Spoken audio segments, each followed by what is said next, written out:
ٹھیک ہے نا, گڑ لے کر کے آئے رکھ دیا, ہم کھائے دبا کر کے پورا کلا ہوا, یک بھیلی دوئی بھیلی کھائے گئے, انہی کے سامنے کھائے. اور اس کے بعد بولے حضرت چائے, تو ہم نے کہا ذرا شوگر پیشنٹ ہیں, چائے نقصان کرے گی. سمجھ رہے ہیں بات آپ, ہم کیا کہیں کہ شوگر پیشنٹ ہے, چائے دقت کرے گی, چائے نہیں پیوں گا. تو جب ان کے سامنے کھائے ہیں وہ گڑ 1 کلو, تو وہ کہیں گے ایسے دیکھیے کہ یہ دیکھو, ہمارے ادھر کہاوت ہے گڑ کھائے گلگلت پرہیز کرے. یہاں بھی بولا جاتا ہے, نہیں بولا جاتا ہے, گڑ کھائے گلگلت پرہیز. وہ دیکھو 1 کلو بھیلی گڑ کھا گیا, تب شوگر پیشنٹ نہیں تھا, چائے تھوڑی سی دینا ہوئی تو نخڑا دکھاؤ, شوگر پیشنٹ اور یہ وہ. بولو سوال آئے گا دماغ میں, نہیں آئے گا؟ مہمان ہونے کے ناطے کچھ نہ بولے وہ الگ بات ہے, مگر دماغ میں سوال تو آ ہی جائے گا. ٹھیک ہے نا, ذہن میں سوال تو آ ہی جائے گا کہ دیکھو کیا کر رہے ہیں. یہ حدیث ایسے ہی بالکل ہے, ایسے ہی بالکل ہے. جب پوچھا مچھر مارنا کیسا ہے, حضرت رام میں بولے نہیں دیکھو آیا ہے مچھر مارنے. تم لوگوں نے جب آل رسول کو جب مارا تھا میدان کربلا میں, تب نہیں پوچھا تھا آل رسول کا مارنا کیسا. یہ بتا مچھر مارنا زیادہ جرم ہے یا آل رسول کا قتل کرنا زیادہ جرم ہے؟ آپ اندازہ فرماؤ. سمجھ میں آ رہی ہے بات؟ اللہ تعالی ہمیں ان باتوں کو سمجھنے کی توفیق عطا فرمائے. سچائی وہی ہے جو اہل سنت نے آپ کو بتایا, اہل سنت کے علماء نے بتایا. اور آگے چلتے چلیے, یاد رکھیے میں نے کہا کہ ظلم کی ٹہنی کبھی پھلتی نہیں, کبھی پھلتی نہیں ہے. اور ظلم جو ہوتا ہے کبھی نہ کبھی تو اس کا بدلہ دینا ہی پڑتا ہے. یاد رکھیے ظلم تو ظلم ہے, بڑھتا ہے تو مٹ جاتا ہے, خون تو خون ہے, گرتا ہے تو جم جاتا ہے. تاریخ بدلے گی, وقت بدلے گا, زمانہ بدلے گا, انقلاب آئے گا. اور وقت آ گیا. یہ دیکھیے جب جو ہے مسلم عقبہ کو بھیجا, ایک بجلی گری اور وہ راستے میں مر گیا. اس کے بعد حسین بن نمیر ہوتا ہے, لشکر کا صوبہ سالار مدینہ منورہ پر یہ حملہ کر رہے تھے, مکہ مکرمہ پر حملہ کر رہے تھے اور مسلمانوں کو تباہ کر رہے تھے. ادھر قریہ حوارئین میں یزید 39 سال کی عمر میں مر گیا, دنیا سے چلا گیا. ایک گانے والی بغل میں کھڑی ہے, شراب کا بوتل بغل میں رکھا ہوا ہے. گانے والی کبھی اٹھتی ہے, کبھی بیٹھ جاتی ہے, کبھی بیٹھ جاتی ہے. یہ سب تاریخ سے بتا رہی ہے. وہاں وہ مر گیا. سب سے پہلے خبر یہ عبداللہ بن زبیر کو پہنچ رہی ہے. انہوں نے لوگوں کو بتایا آپ کاہے لڑ رہے ہو, تمہارا گمراہ امیر مر گیا ہے, جا کے دیکھو. جب انہوں نے یہ سنا تو ہمت ٹوٹی, بھاگنا شروع ہوئے. اس کے بعد مکہ مدینے والوں کو راحت ملتی ہے. ذرا دیکھیے یزید جب مرتا ہے تو سب لوگوں نے عبداللہ بن زبیر کے ہاتھ پر بیعت کر لیا, مگر مصر و شام کے لوگوں نے یزید کے بیٹے معاویہ کو اس کا جو ہے خلیفہ بنا دیا. ایک بات آپ کو میں یہی بتا دوں, یزید کے والد کا بھی نام معاویہ ہے اور اس کے بیٹے کا بھی نام معاویہ تھا. یزید کے بیٹے کا بھی نام معاویہ تھا. اس نے اپنے بیٹے کو, اس کے بیٹے معاویہ کو لوگوں نے وہاں کا خلیفہ بنا دیا, مگر وہ تھا تو یزید کا بیٹا, مگر شریف النفس تھا, بیمار رہتا تھا. کل 21 دن یا 1-2 ماہ تک وہ رہا, کرسی کے اوپر بیٹھا رہا, مگر اس کو دلچسپی نہیں تھی. اس کے بعد یہ بھی انتقال کر گیا, یہ بھی انتقال کر گیا. جب یہ دنیا سے جانے لگا تو لوگوں نے پوچھا کہ آپ دنیا سے جا رہے ہو تو کسی کو خلیفہ بنا دو. لوگ بولے اس میں کوئی مزہ میں نے نہیں پایا, تو میں کسی کو کیا اس میں ملوث کروں, میں کچھ نہیں جانتا. وہ دنیا سے چلا گیا. 3 برس تک یزید نے حکومت کی خلافت نہ کہیے, حکومت کی زبردستی دادا گیری کی. اس کے بعد اس کا بیٹا معاویہ بنا, وہ کچھ دن رہا, اس کے بعد انتقال کر گیا. جب اس کا بیٹا انتقال کر گیا, اس کا یزید کا بیٹا انتقال کر گیا, تو مصر و شام کے لوگوں نے بھی عبداللہ بن زبیر کے ہاتھ پر بیعت کر لیا. کچھ دنوں کے بعد خفیہ سازش کے ذریعے سے مروان نے مصر و شام پر قبضہ جما لیا. اب یہ یہاں رہنے لگا. جب مروان مرنے لگا تو اس نے اپنے بیٹے عبد الملک کو خلیفہ بنا دیا, وہاں کا حاکم بنا دیا. مروان مروان حکومت کرتا رہا قبضہ جمع کر کے. جب مروان مرا تو اپنے بیٹے عبد الملک کو وہاں کا حاکم بنا دیا. اب جب عبد الملک اس کا بیٹا حاکم بنتا ہے, یہ وہی عبد الملک ہے, ذرا دیکھیے گا, عبد الملک کو بنایا وہی عبد الملک ہے جس کے زمانے میں کوفہ کے اوپر مختار بن عبید ثقفی کا تسلط ہوتا ہے. اسی کے زمانے میں اور اسی کے زمانے میں جب مختار بن عبید ثقفی کا تسلط ہوا تو مختار نے اعلان کیا اب میرا تسلط ہو گیا ہے کوفہ پر, میرا قبضہ ہو گیا ہے. مجھے بتاؤ جو لوگ میدان کربلا میں حسین کو مارنے گئے تھے, آل رسول اللہ سے لڑنے گئے تھے, ان سب کا نام چن کے بتاؤ. جب تک میں زندہ ہوں ایک تو زمین پر جینے نہیں دوں گا, چن کے ماروں گا. اگر میں ایسا نہ کروں تو میرے اوپر اللہ کی لعنت ہو اور رسول اللہ کی لعنت ہو. میں چن کر کے ماروں گا, چھوڑوں گا ایک کو نہیں. مجھے نام بتایا جائے, نام بتایا جائے. لوگ نام بتانا شروع کرتے ہیں اور مختار ایک ایک کو پکڑ کے قتل کروانا شروع کرتا ہے. ایک دن شام کو اس نے اعلان کیا کل میں ایسے کو ماروں گا جس سے اللہ بھی راضی ہو جائے گا, رسول اللہ بھی راضی ہو جائیں گے. اسود بن حیثم نخعی بیٹھا ہوا تھا وہاں, وہ سمجھ گیا کل عمر بن سعد مارا جائے گا. اس نے جا کر کے چپکے سے شام کو بتا دیا کہ تم اپنے بچاؤ کا انتظام کرو, بھاگ جاؤ کہیں, کل مختار تمہیں مارنے کا ارادہ کر رہا ہے, تم مارے جاؤ گے. تو مختار کے اور عمر بن سعد سے تعلقات پہلے کے بڑے اچھے تھے, تو اس نے یہ سمجھا کہ وہ ہمیں نہیں مارے گا, ہمارے کانٹیکٹ دوستی ہماری بڑی اچھی ہے, ہمیں نہیں مارے گا. وہ نہیں بھاگا. صبح کی سفیدی نمودار ہوئی. مختار نے ایک سپاہی کو بھیجا, جاؤ عمر بن سعد کو بلا کر کے لے کے آؤ. سپاہی جب گھر پہنچتا ہے عمر بن سعد کے تو کہا عمر بن سعد کہاں ہے؟ کہا کیا کام ہے؟ اس کا بیٹا نکل کر کے آتا ہے. کہا کیا کام ہے؟ کہا مختار بلا رہا ہے. تو کہا کہ ابو گھر پہ نہیں ہے, ابو گھر پہ نہیں ہے, ذرا دیکھیے. وہ بہانہ بازی کر جاتا ہے, بہانہ بازی کر جاتا ہے, ابو گھر پہ نہیں ہے, چلو ہم چلتے ہیں. اس کا بیٹا حفص آتا ہے, آیا, اب مختار بیٹھا ہوا ہے, مختار کے سامنے آ کر کے پہنچتا ہے, تیرا باپ کہاں ہے؟ تو حفص کہتا ہے وہ تو گوشہ نشین ہو گئے ہیں, اب وہ باہر نہیں نکلتے ہیں, اب وہ باہر نہیں نکلتے ہیں, اب وہ خالی تنہائی اکیلا پن ان کو پسند ہے, وہ عبادت کرتے رہتے ہیں. مختار نے کہا وہ رے کی حکومت کہاں چلی گئی جس کو لینے کے لیے آل رسول کا خون بہایا ہے کربلا میں؟ کیوں نہیں جا کر کے رے کی حکومت کرتا ہے, کیوں گوشہ نشینی اختیار کر لیا ہے؟ مختار نے چپکے سے اپنے ایک سپاہی کو بلایا اور بلانے کے بعد کہا کہ گھر پہ جاؤ اور اس کے باپ عمر بن سعد کا سر کاٹ کر کے دامن میں لے کے چلے آؤ. سپاہی جاتا ہے, خاموشی کے ساتھ کان میں کہا. سپاہی جاتا ہے, عمر بن سعد کے گھر پہ آیا, عمر بن سعد کو پکڑا اور اس کا گلا کاٹ لیا, سر کو دامن میں رکھا, دامن میں رکھا اور رکھنے کے بعد لے کر کے آیا. مختار بیٹھا ہوا ہے اور مختار کے سامنے یہ لڑکا عمر بن سعد کا ابھی بھی وہی ہے, وہی کھڑا ہوا ہے, بات چیت ہو رہی ہے. سر عمر بن سعد کا لا کر کے مختار کے سامنے رکھ دیا. مختار نے اس کے بیٹے حفص سے پوچھا کہ پہچانتا یہ کس کا سر ہے؟ اس نے دیکھا تو کہا انا للہ و انا الیہ راجعون, یہ تو میرے باپ کا سر ہے, یہ تو میرے باپ کا سر ہے, انا للہ و انا الیہ راجعون. اب اس کا بیٹا عمر بن سعد کا حفص کہتا ہے جب میرے باپ کو مار دیا ہے تو مجھے بھی مار دیا. اب ان کے نہ رہنے کے بعد میرے رہنے کا کوئی مطلب نہیں ہے, یہ نہیں جیے تو میں جی کے کیا کروں گا, مجھے بھی مار دو. مختار ہنسنے لگا, یہ تو اچھا ہے کہ تو کہہ رہا ہے کہ مجھے بھی مار دو, اگر تو میرا پیر پکڑ کے گڑ گڑاتا کہ مجھے بخش دو, میری جان بخش دو, تب بھی میں تجھے مار دیتا, میں چھوڑتا نہیں. ذرا زور سے سبحان اللہ, تب بھی میں تجھے مار دیتا. تجھے مرنا تو ہے, تجھے مرنا ہے.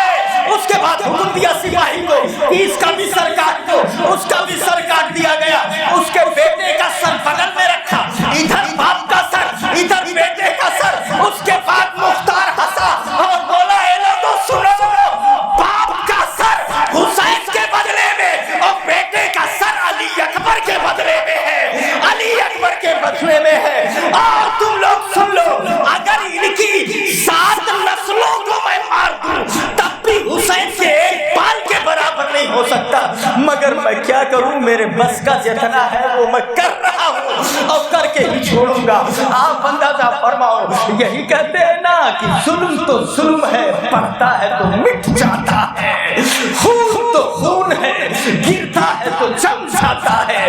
ظالموں نے سمجھا تھا وقت نہیں بدلے گا, ظالموں نے سمجھا تھا ہمارا ہی راج رہے گا، ظالموں نے سمجھا تھا ایسا ہی رہے گا، مگر انہیں کیا خبر تھی کہ وقت کروٹ لینے والا ہے، تاریخ بدلنے والی ہے۔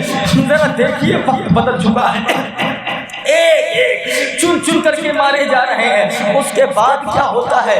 عمر ابن سعد کو ایک نام بتایا گیا، خولی کا، خولی بن یزید مختار۔ یہ خولی بن یزید وہی ہے جس نے امام پاک کے سر پاک کو تن سے جدا کیا تھا میدان کربلا میں۔ یہ وہی خولی ہے جس نے امام پاک کے سر پاک کو تن سے جدا کیا تھا اور گھوڑے میں نیزے پہ لٹکا کے لایا تھا۔ اس کے بارے میں کیا حکم ہے کہ بولے کہ جاؤ اس کو گرفتار کر کے لے آؤ، سپاہی کو بھیجا، جاؤ اس کو پکڑ کر کے لے آؤ۔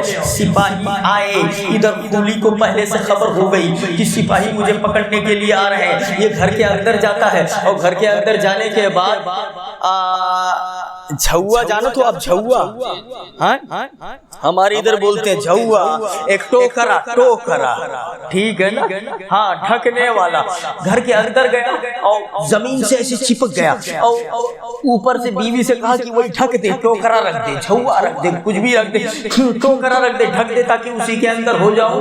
دیکھنے والا اگر دیکھو کرے گا تو کہے گا اس کے نیچے کچھ ہوگا تو بکری کا بچہ ہوگا، چھگڑی وگڑی ہوئی، منائی کہاں سے رہی؟ کہا ڈھک دو اس کے نیچے تاکہ میں چھپ جاؤں۔ بیوی نے ڈھک دیا، چھپا دیا اور بیوی سے کہا تو باہر چلی جائے دروازے پہ، ابھی آئیں گے سپاہی اور پوچھیں گے خولی کہاں ہے تو تو کہہ دینا میں نہیں جانتی ہوں کہ جنے کہاں گئے ہیں، مجھے پتہ نہیں ہے۔ لیکن ایک بات یہ بھی بتا دوں کہ خولی تو غدار اہل بیت تھا مگر بیوی محب اہل بیت تھی، سبحان اللہ۔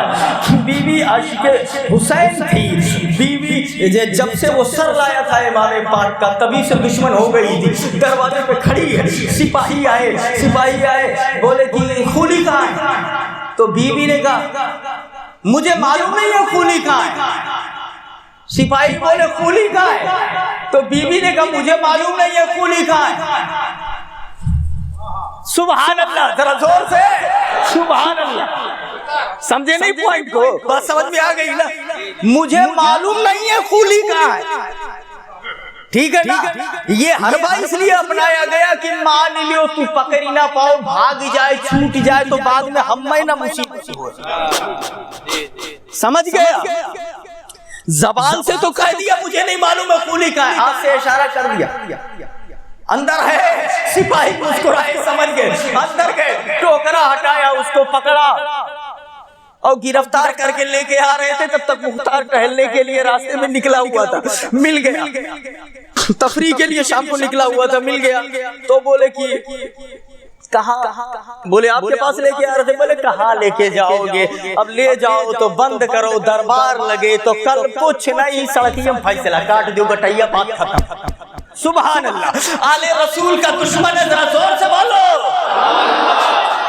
غداروں نے، کتوں نے جب میرے امام کو مارا تھا تو ہمارے آنکھ سے آنسو نکل رہے تھے، آج جب یہ مارے جا رہے ہیں تو ہم مسکرائیں گے، ذرا زور سے بولو سبحان اللہ، سبحان اللہ۔ وقت بدل رہا ہے، تاریخ بدل رہی ہے۔ مختار نے کہا رکو، روک لیا گیا، وہی راستے میں روکا، بولے اس کے گھر والوں کو بلاؤ، سارے گھر والوں کو بلایا گیا اور اس کے بعد کہا لکڑی لاؤ، لکڑی منگوایا، بولے اب اس کا ہاتھ کاٹو، پیر کاٹو، دونوں کاٹ دو۔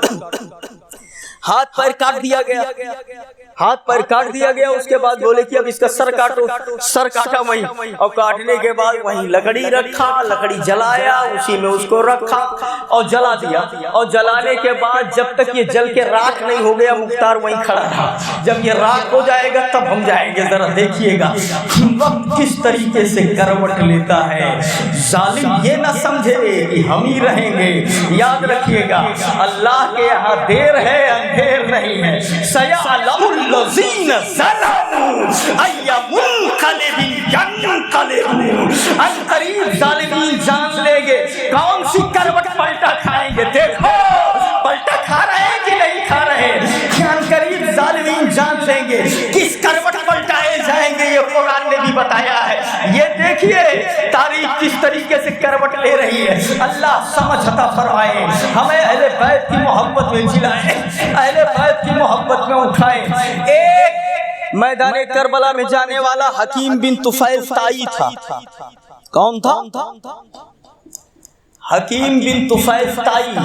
اس کے بارے میں مشہور یہ تھا، سپاہیوں نے کہا کہ مختار یہ وہ ہے جس نے عباس علمدار کے اسلحے پر قبضہ کیا تھا، ان کی ٹوپی ان کے کپڑے کو اتارا تھا. تو مختار نے کہا جاؤ اس کو بھی پکڑ کے لے کے آؤ. سپاہی گئے، گھر سے اس کو جب گرفتار کیا، گھر سے اسے گرفتار کیا اور گرفتار کر کے جب چلے تو اس کے گھر والے عدی بن حاتم کے پاس گئے. عدی بن حاتم اور مختار کے تعلق بڑے اچھے تھے. عدی بن حاتم سے کہا کہ حکیم بن طفیل طائی کو پکڑ کے لے گئے ہیں اور مختار مروا دے گا، آپ سفارش کر دو. وہ زبردستی اس کو پھنسا دیا گیا ہے. وہ میدان کربلا میں گیا نہیں تھا، یا گیا تھا تو مجبور ہو کر کے گیا تھا، وہ مجرم نہیں ہے. آپ سفارش کر دو تو آپ کے تعلق مختار سے اچھے ہیں، مختار آپ کی بات مان لے گا اور ان کو چھوڑ دے گا. سفارش کے لیے پہنچ گئے. جب کہا تو عدی بن حاتم آ گئے مختار کے پاس میں، مختار کے پاس میں سفارش کرنے کے لیے. ارے وہ آپ کے سپاہی حکیم بن طفیل طائی کو پکڑنے کے لیے گئے ہیں اور وہ مجرم نہیں ہے، اسے چھوڑ دیا جائے. تو مختار نے کہا آل رسول اللہ کے دشمنوں کی سفارش کرنے آپ آئے ہو. تو انہوں نے کہا، عدی بن حاتم نے کہا کہ وہ دشمن نہیں ہے، وہ اس کو پھنسایا گیا ہے. تو مختار نے کہا ٹھیک ہے، اگر آپ کی بات صحیح نکلی تو اسے چھوڑ دیا جائے گا. سپاہی پکڑ کے لا رہے تھے، راستے ہی میں خبر ہو گئی کہ عدی بن حاتم اس کی سفارش کرنے کے لیے گئے ہوئے تھے. تو سپاہیوں نے کوتوال سے کہا جو ساتھ میں گیا تھا، کہا آپ جانتے ہیں عدی بن حاتم اور مختار کے تعلق بڑے اچھے ہیں، ہم کو یقین ہے کہ مختار ان کی بات مان لے گا، اور مان لے گا تو اس یہ چھوٹ جائے گا. حالانکہ یہ مجرم ہے، یہ گنہگار ہے، اس نے آل رسول عباس علمدار کے اسلحے پر قبضہ کیا ہے. آپ بھی جانتے ہو کہ یہ گنہگار ہے، اگر یہ وہاں تک پہنچ گیا تو وہ اس کی بات مان لے گی، یہ چھوٹ جائے گا. تو کوتوال نے کہا تو پھر ایسا کرو کہ جب یہ چھوٹ جائے گا تو وہ لین نہ جاؤ، نہیں ماں ڈالو، اکرے بعد لے جاؤ. سبحان اللہ، ذرا زور سے بولو سبحان اللہ، سبحان اللہ، سبحان اللہ. بولے چھوٹے گا تب تو جب وہاں زندہ پہنچے، یہی مار دو، کاٹ دو، گٹیا لے چلو. سبحان اللہ، سبحان اللہ. گلا کاٹ کر کے لے کر کے چلو، لے کر کے چلو، تب کیا ہوگا، کیسے چھوٹے گا. بولے بہت اچھا. اب سپاہیوں کو حکم دیا، ایک کمرے میں لے کر کے گئے، نیزہ مارا، مار کر کے چھید کر دیا، اس کے بعد گلا کاٹ لیا، کاٹ کر کے اور اس کے بعد رکھ لیا کسی چیز میں یا دامن میں لے لیا. لے کر کے جا کر کے پہنچے، مختار بیٹھا ہے، عدی بن حاتم بیٹھے ہوئے ہیں. یہ دونوں بات چیت کر رہے تھے. کوتوال ابو عمرہ لے جا کر کے سر کو سامنے رکھ دیتا ہے. مختار نے کہا سر یہ کس کا سر؟ بولے وہی جس کو آپ نے بھیجا تھا، حکیم بن طفیل طائی کا. بولے میں نے تو گرفتار کرنے کے لیے کہا تھا، تم نے گھر میں سر کاٹ دیا، کیوں مار دیا؟ تو کوتوال نے کہا کہ ہم کیا کریں، مجبور تھے، یہ لڑنے لگا. تو اب جب اکیلے یہ لڑنے لگے تو ہم لوگ اتنا لوگ چوڑی تھوڑو پہنے ہوئے تھے، ہم نے بھی حملہ کیا، مار دیا. یہ لڑنے لگا، بہادری دکھانے لگا تو ہمیں تلوار اٹھانی پڑی، ہم نے گلا کاٹ دیا. تو عدی بن حاتم نے کہا جھوٹ بولتا ہے تو، جھوٹ بولتا ہے تو، تجھے ڈر تھا کہ یہ میری سفارش مان لیں گے، چھوڑ دیں گے، اس لیے تو نے جان بوجھ کے راستے ہی میں مار دیا. کوتوال بھی جواب میں کچھ کہنا ہی چاہ رہا تھا، تب تک مختار نے اپنے ہونٹوں پر انگلی رکھ کر کے کوتوال کو ڈانٹا کہ آپ کچھ مت جواب دو، کچھ مت جواب دو، اور کچھ مت جواب دو. کیوں؟ مختار نے کہا جا، اب بات کرنے سے کیا فائدہ، جون کرے گا تو کہیں بھی ہو آپ کانٹیکٹ. سبحان اللہ، سبحان اللہ، ذرا زور سے سبحان اللہ. بات کے بتنگڑ بات بڑھانے سے کیا فائدہ، جو کرنا تھا تو کر کے آ ہی گئے، بولنے دو، بولنے دو. اب وہ عدی بن حاتم اٹھے اور اس سے خوش، مختار سے خوش اور کوتوال سے ناراض ہو کر کے وہاں سے اٹھ کر کے وہ چلا جاتا ہے. چلے گئے. مختار بعد میں سمجھانے لگا، میں نے اس لیے تم سے کہا کہ چپ رہو، آخر ہونے والا کیا تھا، ہونے والا کیا تھا. بات کے بتنگڑ سے جو تمہیں کرنا تھا تو کر کے ہی آ گئے ہو، مار دیا، ٹھیک ہے. ذرا دیکھیے یہ حال ہے، وقت کروٹ بدلے گا، شہیدان وفا کا خون ناحق رنگ لائے گا، جہاں بھر کے یزیدی کو پیام مرگ لائے گا. ایک ایک چن چن کر کے میدان کربلا میں جو گیا تھا وہ مارا جا رہا ہے، چن چن کر کے مارا جا رہا ہے. کئی 100 لوگوں کو تو مختار نے چن چن کر کے مار دیا، اور جو باقی بچے تھے کوئی ایسا نہیں بچا جو عذاب الہی میں گرفتار نہ ہوا ہو۔ کوئی کسی میں گرفتار ہو گیا، کوئی کسی میں گرفتار ہو گیا۔ تاریخیں اور بھی ہیں لیکن اگر میں پڑھاؤں تو بات لمبی ہو جائے گی، اس لیے مختصر کر دے، وقت 11:15 کے آس پاس ہو چکے ہیں۔ آئیے ذرا دیکھیے، تاریخیں اور بھی ہیں۔ قبیلہ بنی چمب کا ایک شخص زید بن رقات ہے، وہ بھی میدان کربلا میں گیا تھا، وہ بھی میدان کربلا میں گیا تھا۔ وہ یہ کہتا تھا کہ میں نے کسی کو قتل نہیں کیا ہے، قتل نہیں کیا ہے، میں نے تیر تو چلایا ہے، زخمی کیا ہے، مگر کسی کو قتل نہیں کیا ہے۔ مختار نے کہا جاؤ اس کو پکڑ کے لے کے آؤ، اس کو پکڑ کر کے لے کر کے آیا گیا، اس کو پکڑ کر کے لے کے آیا گیا۔ مختار نے کہا اس کا کام کیا تھا؟ بولے یہ کہتا ہے کہ میں نے لوگوں کو تیروں سے زخمی کیا ہے مگر کسی کو مارا نہیں ہے۔ یہی وہ ہے جس نے مسلم بن عقیل کی پیشانی پر تیر مارا تھا، اور ان کی عبداللہ بن مسلم بن عقیل، عبداللہ بن مسلم بن عقیل کی پیشانی پر تیر مارا تھا۔ یاد رکھیے گا، مسلم بن عقیل مت سمجھیے گا، مسلم بن عقیل تو وہاں شہید ہو گئے تھے پہلے، آپ کو معلوم ہے نا، معلوم ہے نا تاریخ، دھوکہ مت کھائیے گا۔ عبداللہ بن مسلم بن عقیل کی پیشانی پہ اس نے تیر مارا تھا، تیر مارا تھا۔ بڑی محنت کرتے رہے نکالنے کے لیے مگر وہ تیر نہیں نکلا۔ انہوں نے دعا کیا میرے مولا جیسے انہوں نے ہمیں ذلیل کیا ہے تو بھی انہیں ذلیل کرنا۔ کہا اس کا جرم یہ ہے، مختار نے کہا اس کا ہاتھ پیر کاٹ دیا جائے، ہاتھ پیر کاٹ دیا جائے۔ ذرا دیکھو تو صحیح، جب گئے اسے گرفتار کرنے کے لیے تو یہ بھی بڑا بہادر آدمی تھا، لڑنے لگا۔ کوتوال نے کہا کہ تلوار سے نہ لڑو، یہ بہادر ہے، دور ہو جاؤ، پتھر مارو، پتھر بہا کر کے مارو، نیزے سے مارو، اتنا پتھر مارو کہ وہ گر جائے۔ مارتے رہے، پتھر پھینکتے رہے، اینٹا ڈھیلا پتھر نیزا جو پایا مارتے رہے۔ جب وہ گر گیا تب کوتوال نے کہا اٹھا کر کے باہر لے کر کے آؤ۔ باہر لایا گیا تو بولے دیکھو کچھ زندگی ہے کہ نہیں ہے؟ بولے ابھی زندہ ہے۔ تو بولے لکڑی منگواؤ، اسے زندہ جلا دیا جائے۔ اس کو زندہ جلا دیا گیا۔ اللہ تعالیٰ اس طریقے سے ظالموں کو بدلہ دیتا ہے۔ سیعلم الذین ظلموا ای منقلب ینقلبون۔ ذرا دیکھیے گا مسلمانوں، قرآن فرماتا ہے ظالمین جان لیں گے کس کروٹ پلٹا کھائیں گے، کس کروٹ پلٹائے جائیں گے۔ ابن زیاد جس کے حکم سے یہ سارا معاملہ ہوا تھا، 30,000 کی فوج لے کر کے موصل میں اترتا ہے، 30,000 کی فوج کے ساتھ میں موصل میں اترا کہ جو ہے موصل میں اترا کہ ایک فیصلہ کن جنگ کی جائے۔ ادھر مختار نے ابراہیم بن مالک کو ایک لشکر دے کر کے بھیجا، قریب 12,000 کے آس پاس وہ لشکر تھا، بھیجا لشکر دے کر کے کہ جاؤ مقابلہ کرو۔ موصل میں اترا، نہرے دریائے فرات کے آس پاس میں جنگ ہوئی اور صبح سے لے کر شام تک یہ جنگ ہوتی رہی۔ دونوں فوجیں ٹکرا گئی، تلواریں چل رہی ہیں، سورج غروب ہونے والا تھا کہ ابن زیاد کی فوج پسپا ہوتی ہے اور بھاگنا شروع کرتے ہیں۔ ادھر مختار کے کمانڈر نے اعلان کیا کہ جو بھی پکڑا جائے دشمن کے فوج کا اس کو گرفتار کرنے کی ضرورت نہیں ہے، پکڑ کر کے کیا کریں گے، سیدھے مار دو، جان بچانے کی ضرورت نہیں ہے، گردن کاٹ دو۔ اور شام سورج غروب ہونے کے وقت ابن زیاد کو بھی پکڑا گیا، گرفتار ہوا، اس کا بھی سر کاٹا ان کے کمانڈر نے، مختار کے کوتوال نے، اور سر کاٹ کر کے ایک سپاہی کے ذریعے سے کوفہ بھیج دیا۔ ذرا دیکھیے جب کوفہ ابن زیاد کا سر آیا تو وہی دارالعمارت ہے، وہی رکھا گیا، کوفیوں کو بلایا گیا، اعلان کیا گیا اور وہیں سر رکھا۔ مختار نے کہا دیکھو 6 سال کا عرصہ گزرا ہے، 6 سال کا وقت گزرا ہے، وہی جگہ ہے، وہی تاریخ ہے، وہی دن ہے جہاں اس نے امام پاک کا سر رکھا تھا، وہی اس ظالم کا سر رکھا ہوا ہے۔ ذرا دیکھیے تاریخ نے کس طرح کروٹ لی ہے۔ سیعلم الذین ظلموا ای منقلب ینقلبون، تاریخ نے کروٹ لی، ظالموں کو ظلم کا بدلہ ملا، اسی جگہ پہ سر رکھا ہوا ہے۔ تاریخ یہ بھی بتاتی ہے جب سر رکھا گیا تھوڑی دیر میں دیکھا گیا کہ ایک سانپ آیا جو ناک میں گھس گیا، ادھر سے گھسا اور گھوم گھام کر کے پھر نکلا، پھر گھس گیا۔ اس طریقے سے معاملہ ہوا، عذاب دنیا ہی میں دکھنے لگا جنہوں نے آل رسول کو مارا تھا۔ ایک بات یہ بھی جان لو، حدیثوں میں یہ بھی آتا ہے، حدیث یہ بھی بتا رہی ہے، او اللہ تعالی الی نبی صلی اللہ علیہ وسلم، اللہ نے وحی کی رسول اللہ صلی اللہ علیہ وسلم کی طرف، یا رسول اللہ انی قتلت یحییٰ، انی قتلت یحییٰ بن زکریا، یا رسول اللہ میں نے یحییٰ بن زکریا زکریا کے بدلے میں 70,000 کو مارا تھا. یحییٰ بن زکریا کو جب ان لوگوں نے ایک نبی کو مارا, ایک نبی کو شہید کیا, ایک نبی پر ظلم کیا, تو اس کے بدلے میں میں نے 70,000 انسانوں کو مارا تھا.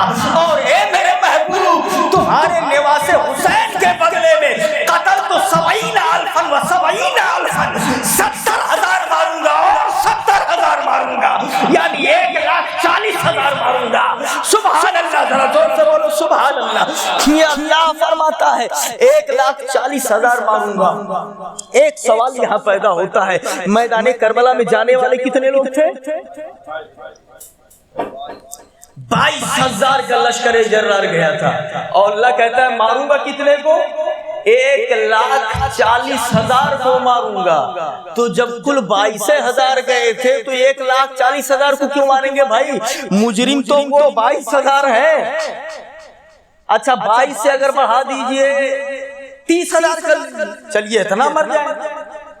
1,40,000 کو مارنے کا کیا مطلب ہے؟ تب محققین علماء کہتے ہیں جو میدان کربلا میں گئے تھے وہ تو مارے ہی جائیں گے, جو جانے پہ راضی تھے وہ بھی مارے جائیں گے, جو جانے پہ خوش تھے وہ بھی مارے جائیں گے, جنہوں نے جانے کا مشورہ دیا وہ بھی مارے جائیں گے. 1,40,000 کو ماروں گا. آپ اندازہ فرماؤ, یہ ہے آل رسول اللہ امام حسین. اللہ سمجھ عطا فرمائے. یحییٰ بن زکریا کے بدلے میں 70,000 کو مارا گیا تھا, حسین کے بدلے میں اور آل رسول اللہ کے بدلے میں 1,40,000 کو ماروں گا.